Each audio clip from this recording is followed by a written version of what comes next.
Hi friends, డాబా స్టైల్లో egg కర్రీని ఎలా చేసుకోవాలో చూద్దాం. ఇది చేసుకోవడం చాలా ఈజీ అండ్ సింపుల్గా కూడా ఉంటుంది. ముందుగా ఒక 4 గుడ్లను తీసుకొని అవి ఉడకబెట్టి దాన్ని ఇలా మధ్యకి సగం వరకు కట్ చేసుకోవాలి.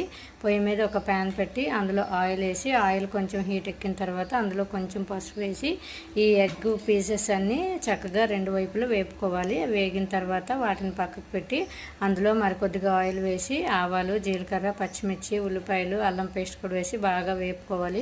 అందులో మరి కొంచెం పసుపు, ఉప్పు, కారం కూడా వేసి బాగా వేపుకున్న తర్వాత టమాటా, జీడిపప్పు పేస్ట్ను వేయాలి. ఒక మీడియం సైజు ఉన్న 2 టమాటాలు, ఒక 6 జీడిపప్పులు బాగా పేస్ట్ చేసి అందులో వేసుకోవాలి. అది బాగా ఉడికిన తర్వాత మనకి గ్రేవీకి తగ్గట్టు కొంచెం నీళ్ళు వేసుకొని అందులో గరం మసాలా కూడా వేసుకొని ముందుగా మనం ఉడికించుకున్న ఈ గుడ్లను అందులో పెట్టి మరి కాసేపు ఉడకనివ్వాలి. ఈ కర్రీ చాలా టేస్ట్గా ఉంటుంది. చివరిలో కొత్తిమీర వేసుకొని చపాతీతో తింటే చాలా బాగుంటుంది.